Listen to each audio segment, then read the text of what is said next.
condor nafsulan angkara. Lockdown 309 tahun. MH Ainun Najib, 18 Maret 2020. Sebuah kapsul raksasa melintasi langit, turun dari angkasa ke bumi beberapa meter di dekat tempatku berdiri. Karena tidak ada border imigrasi di angkasa dan keberadaannya tidak terdeteksi oleh menara bandara, la tudrikuhul absar, maka kapsul dari langit ini bisa langsung mendarat. Saya ketakutan dan spontan akan melarikan diri, tetapi kaki saya tak bisa diangkat.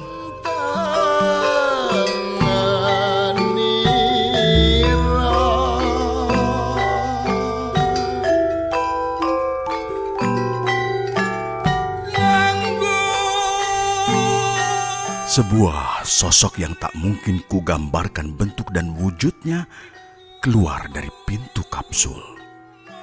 Kemudian sosok yang pertama mendatangiku dan bertanya, "Kenapa kalian masih berkeliaran di padang luas ini?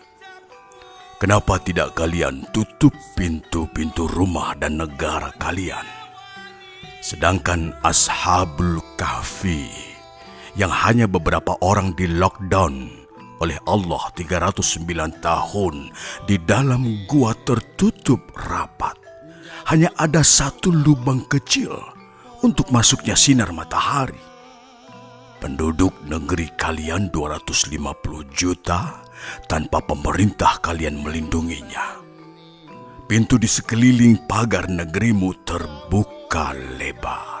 Rupanya pucuk pimpinan kalian merasa sayang untuk melewatkan pemasukan dari turis-turis dan tidak eman kepada nyawa rakyatnya sendiri.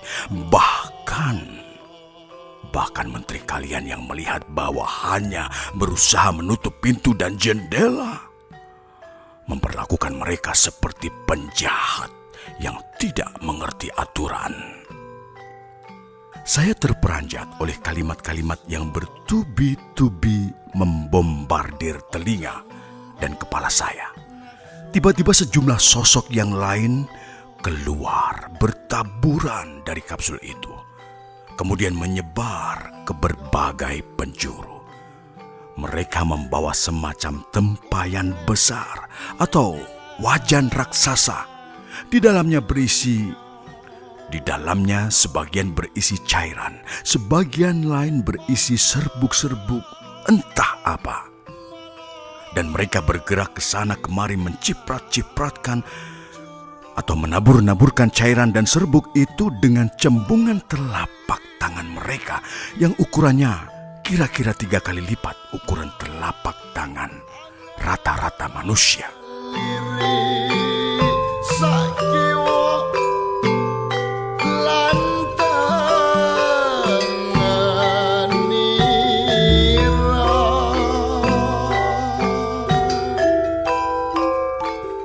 Cairan dan serbuk untuk apa yang ditabur-taburkan itu, Baginda? Saya menggunakan kata Baginda karena tidak mungkin pakai Pak, Om, atau Mister.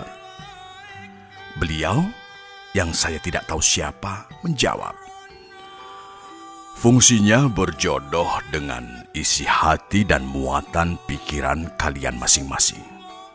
Cairan dan serbuk itu bisa menjadi racun atau bisa juga menjadi penawar racun." Berkenankah panjenengan memperpanjang kata untuk menjelaskan hal yang belum benar-benar saya pahami? Beliau sabar menjawab.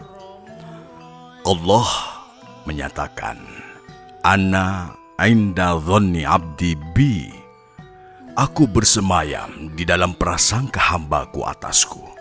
Kalau engkau pergi ke keramaian manusia memakai masker karena berprasangka akan bertemu dengan orang yang engkau takut ditulari penyakit olehnya, maka Allah membuka kemungkinan bahwa terdapat orang dari kerumunan itu yang berpenyakit. Tapi kalau engkau memakai masker dengan kerendahan hati dan takut orang lain yang berkerumun tertulari penyakit yang kau bawa.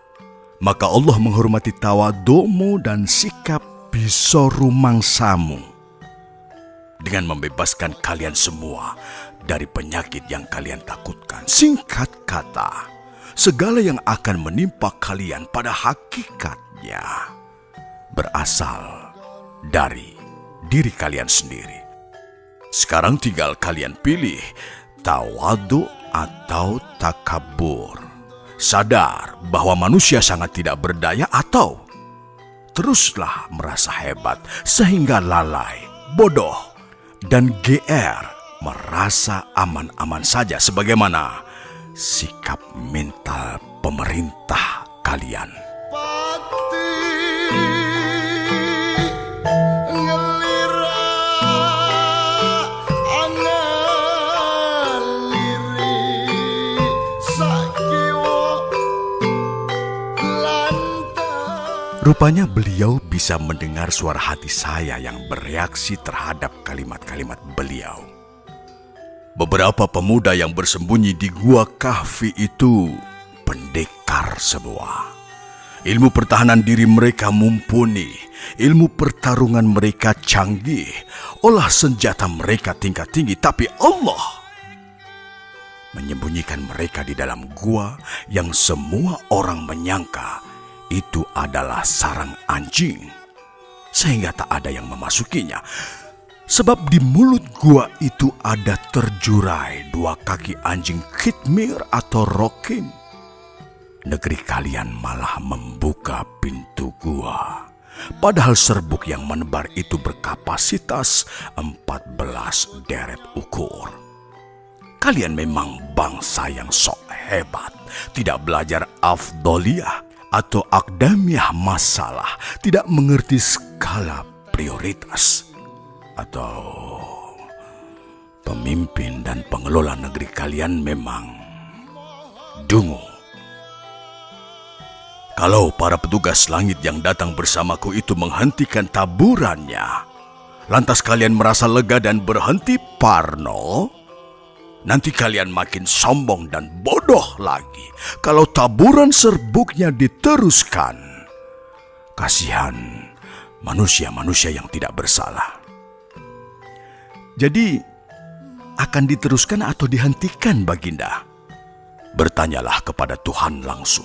Tugas saya dan rombongan saya hanya ya'malu ma yu'marun, menjalankan yang diperintahkan. Kenapa?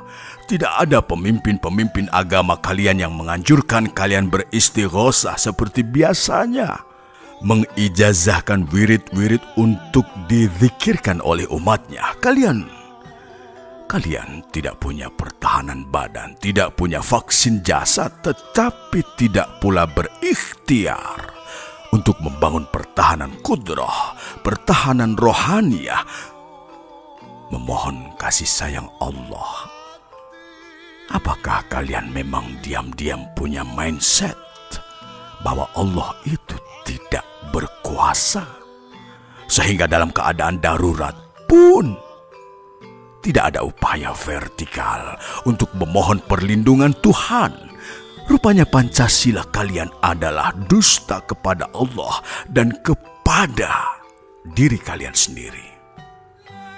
Allah mengerti persis segala sesuatu yang sedang, sudah, dan yang belum. Tetapi Allah tetap bersikap seakan-akan ada yang tidak ia ketahui. Allah merajuk, wahai hambaku, aku kesepian, kalian tidak menyapaku. Bahkan pun ketika sudah terseret oleh corona sampai ke tepian lubang kuburan, kita tetap saja tidak menyapanya. Untunglah anak cucuku jamaah ma'iyah sejak dini hari masalah ini sudah langsung menyapanya dan memohon kasih sayangnya. Jakarta, 18 Maret 2020.